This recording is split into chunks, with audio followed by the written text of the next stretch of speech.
Between 1968 and 1985, in the countryside around Florence, Italy, a killer called the Monster of Florence murdered 16 people, mostly young couples, in gruesome rituals that left the nation terrified.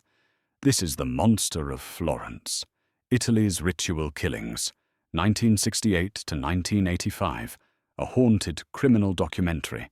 Picture the rolling hills of Tuscany, Italy, in 1968, where vineyards glow under the sun and lovers sneak away to quiet lanes for privacy. But something dark stalks these romantic spots. On August 21, 1968, in Signa, a small town west of Florence, the monster strikes first. Antonio Lobianco, 29, and Barbara Locci, 32, are shot dead in their car with a .22 Beretta pistol, while Barbara's 6-year-old son, Natalino, sleeps in the back seat. I've studied police reports and Mario Spezzi's book, The Monster of Florence, to tell this true story. Natalino wakes, finds his mother dead, and runs 2 kilometers to a farmhouse for help, barefoot and scared.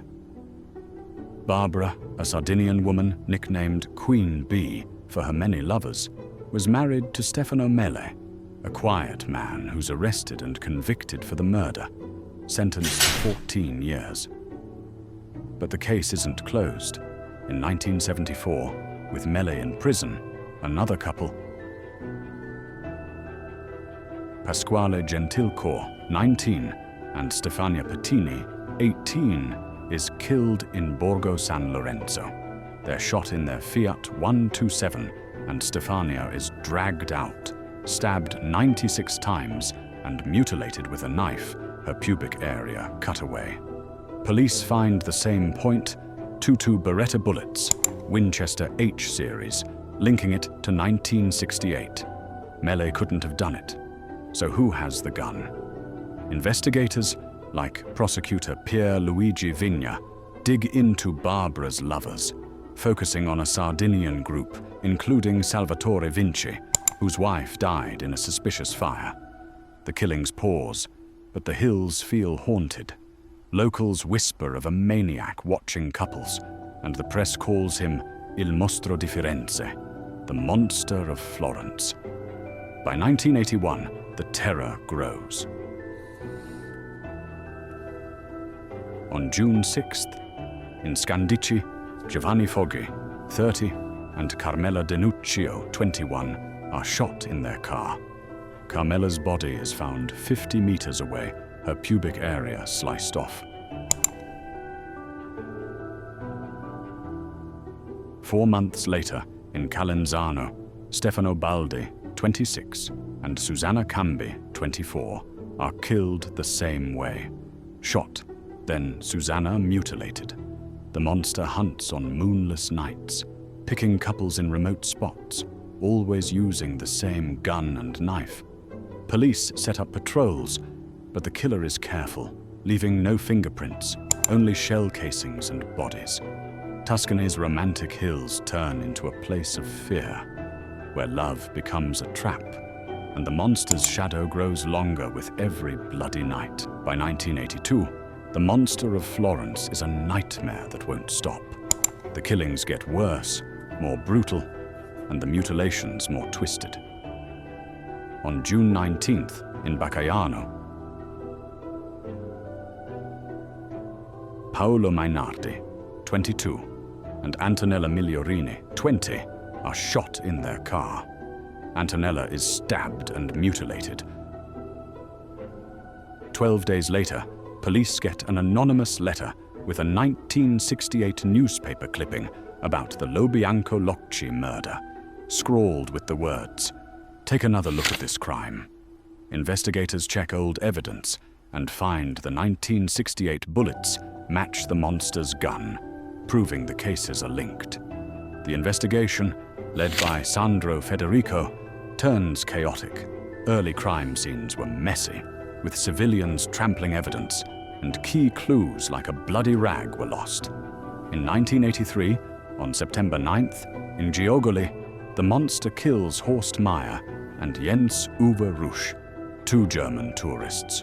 Both are men, but Jens's long blonde hair might have made the killer think he was a woman. They're shot in their van, and a torn gay magazine is found, suggesting the monster was angry at his mistake. No mutilations this time, but the same .22 Beretta is used. In 1984, on July 29th, in Vicchio, Pia Rontini, 18, and Claudio Stefanacci, 21, are attacked. Both are shot and stabbed, and Pia's body is dragged away, her pubic area and left breast cut off. The killer leaves a handprint on the car, showing he's right-handed, and knee marks suggest he's tall, about 1.8 meters. The monster's pattern is clear. He shoots the man first, then focuses on the woman, stabbing and mutilating her after death, sometimes taking body parts. Police form the Squadra Antimostro, a special task force, and offer a $290,000 reward. In 1985, on September 7th, French tourists Nadine Morio, 36, and Jean-Michel Kravechvili, 25, are shot in their tent in Skopeti. Nadine's body is mutilated, her left breast and pubic area removed. Days later, a piece of her breast and a taunting letter arrive at the prosecutor's office, addressed to Silvia Della Monica. The killings are so gruesome that locals talk of satanic rituals, and the hills feel cursed. Investigator Michel Giuttari suspects a group, not a lone killer, but evidence is thin. The monster vanishes after 1985, leaving 16 victims and a trail of fear, with no clear motive, only blood and whispers of something evil in the Tuscan night. The Monster of Florence case becomes Italy's biggest mystery, with over 100,000 interviews and no clear killer. In the 1980s, prosecutor Ruggero Rotella chases the Sardinian Trail, suspecting Salvatore Vinci, but Vinci is acquitted of his wife's death in 1985 and cleared in 1989.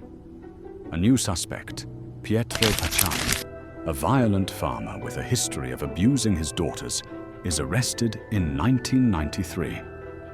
Convicted in 1994 for 6 murders, he's freed on appeal in 1996, dying in 1998 before a retrial. 2 of his friends, Mario Vanni and Giancarlo Lotti, are convicted in 2000 for 4 murders, based on Lotti's shaky testimony about seeing the 1985 killing.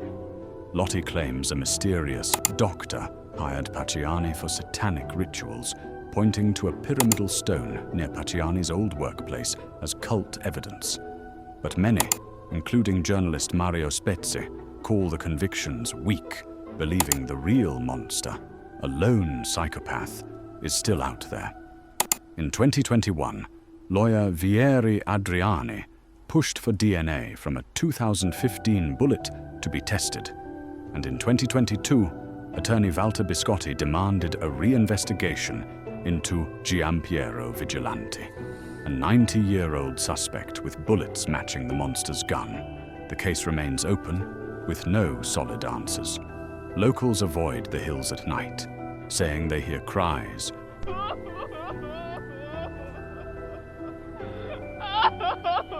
or see shadows near old crime scenes. A 1986 camper near Vicchio reported a man in a hood watching his tent, gone by morning.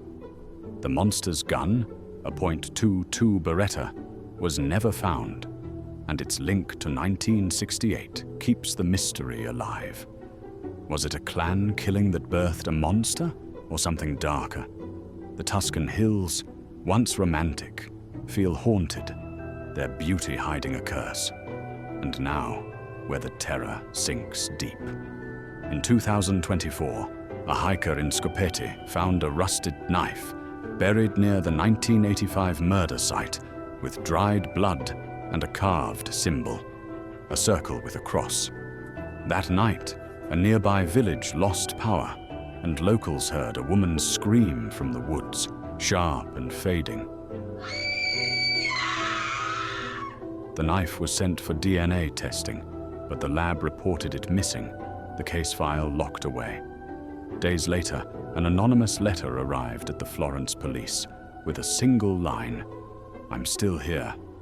The monster of Florence, or his ghost, lingers, watching from the hills. So what's hiding in your countryside? What's waiting in the dark? Stay safe.